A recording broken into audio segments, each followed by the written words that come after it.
Traditionally, dairy industry in India, I think it's the same in Bangladesh, but similar difference here and there, has been local.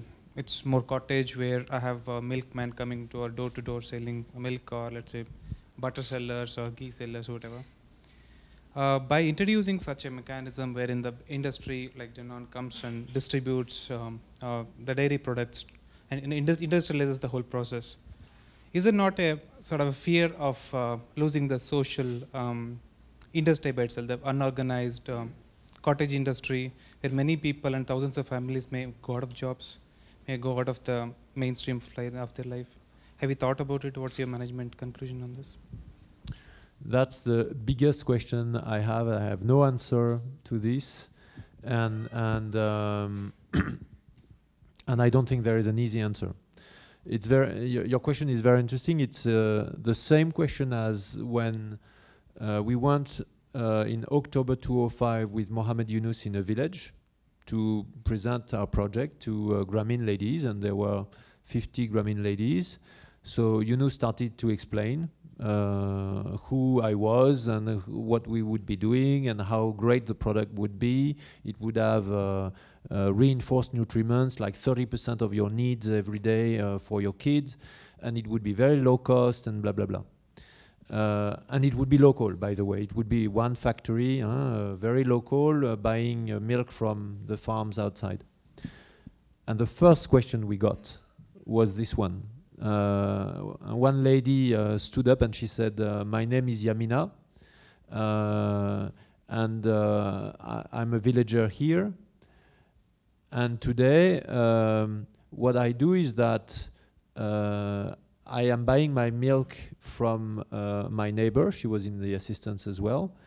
And in exchange for this, I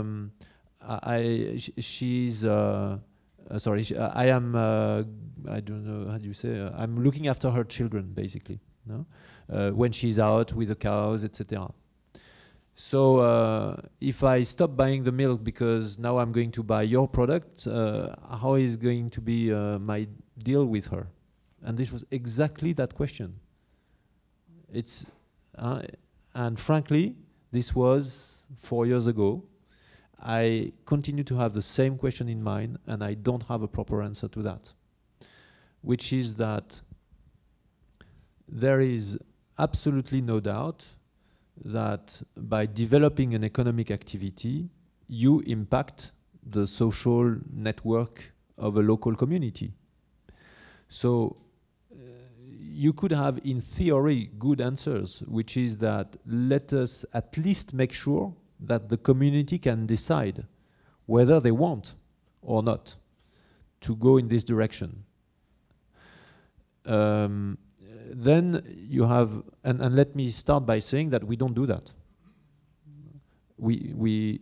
I have only now a couple of cases in mind where just that thought, you know, has come to our mind or the mind of our managers. One country was in Brazil, actually. We're opening one factory was in Brazil. We're opening a factory near Fortaleza now, and we had this thought about what is going to be the impact on the community.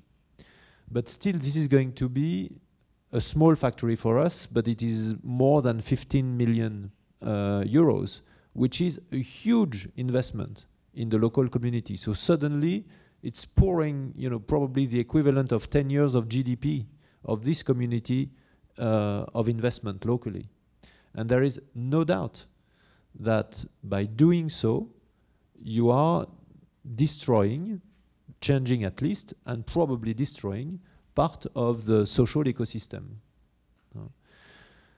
So now, back to what I just said. In theory, you could have a good answer, which is let the community decide.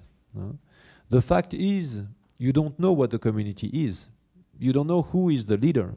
You could have proxy. Is it the chief of the village, or you know, is it the Bupati in Indonesia, or is it the World Health Organization? Is it the government locally that says, yes, I want a factory here because I know it's good for the public money? I don't know. You have to find proxies, and none of them are very good. And then not only you have to find a process, but nobody really knows in the community. Nobody is actually knowledgeable enough, I would say, to make a sensible decision on a case like this one. So my inner belief is that this is creating a huge,